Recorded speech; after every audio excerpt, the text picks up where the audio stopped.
Welcome back to my grammar tips YouTube channel. আজকেও একটা ভালো টপিক নিয়ে এসেছি। দেখা যাক।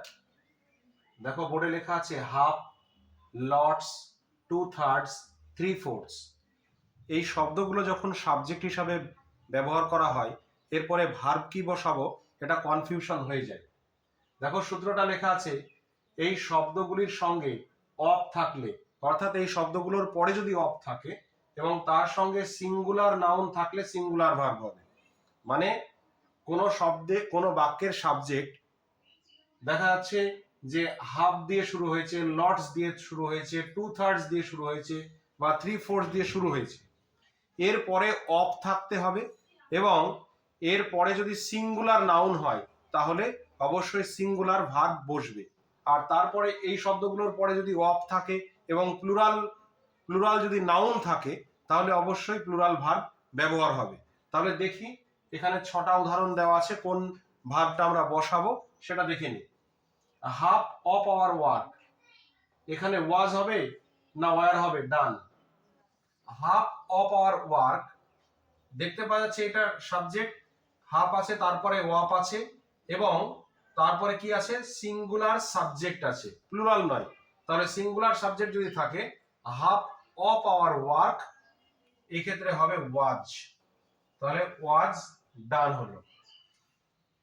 সেকেন্ড এক্সাম্পল দেখি, হাফ অফ দ্য অ্যাপেলস, তাহলে হাফ আছে, তারপরে অফ আছে, কিন্তু কি আছে? প্লুরাল নাউন আছে। তাহলে নিশ্চয়ই এই ভার্বটাই হবে, প্লুরাল ভার্ব হবে। Half of the apples are হবে, এক্ষেত্রে ইজ হলো না, কেননা এখানে হাফ অফ এর পরে প্লুরাল নাউনটা আছে। থার্ড এক্সাম্পল দেখি, they are dash lots of work to do, তাহলে লটস অফ আছে, তারপরে কি আছে? অফের পরে দেখতে হবে সবসময় যে সিঙ্গুলার নাউন আছে না প্লুরাল নাউন আছে। হ্যাঁ, তাহলে ওয়ার্ক আছে, ওয়ার্কস কিন্তু বলেনি, তাহলে এখানে ই হবে, ইজ হবে।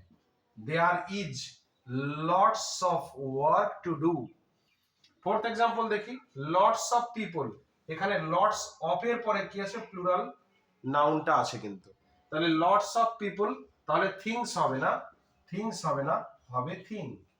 একই সূত্র, হাফ হোক বা লটস লটস হোক, যদি এর পরে অফ থাকে তারপরে দেখতে হবে যে সিঙ্গুলার নাউন আছে না প্লুরাল নাউন আছে। সিঙ্গুলার নাউন থাকলে সিঙ্গুলার ভার্ব হবে, আর প্লুরাল যদি নাউন থাকে তাহলে প্লুরাল ভার্ব হবে। দেখে নি ফিফথ এক্সাম্পল, দেখে নি, two third of the work dash done, is হবে না আর হবে? টু থার্ড আছে, তারপরে অফ আছে, টু থার্ড এর পরে অফ আছে, তারপরে কি আছে? দা ওয়ার্ক আছে, ওয়ার্কস নাই কিন্তু, তাহলে সিঙ্গুলার আছে, নিশ্চয়ই তাহলে কি হবে? এটা হবে two two third of the work is done. Last example দেখি, two thirds of the men, তাহলে এক্ষেত্রে কি দেখতে পাওয়া যাচ্ছে? টু থার্ড আছে, হ্যাঁ, টু থার্ডস আছে, অফ দ্য মেন, এখানে কি হবে? ওয়াজ হবে না ওয়ার হবে? তাহলে কি আছে যে two thirds of the men, তাহলে অফ দ্য মেন এটাকে এই ক্ষেত্রে দেখতে হবে, অফ দ্য মেন বলতে এই ক্ষেত্রে প্লুরাল কিন্তু নাউন আছে, তাহলে প্লুরাল যেহেতু নাউন আছে তাহলে আমরা কি বসাবো? ওয়ার হবে। কি হলো? Two thirds of the men were killed.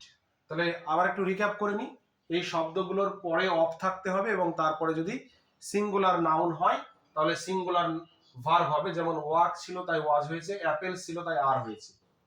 একই রকম ভাবে উদাহরণগুলো আছে। তাহলে আশা করি ভিডিওটি বোঝা গিয়েছে। চাইলে স্ক্রিনশট করে নিয়ে বাড়িতে মানে লিখে নিলে ভালো হয়। এবং এই রকম উদাহরণ প্রাইমারি পরীক্ষায় এবং বিভিন্ন আইসিডিএস বলো বিভিন্ন এক্সামে কিন্তু আসে। তাহলে এই ভার্বগুলো সতর্ক থাকতে হবে এবং এই শব্দগুলো ব্যবহার করলে একটু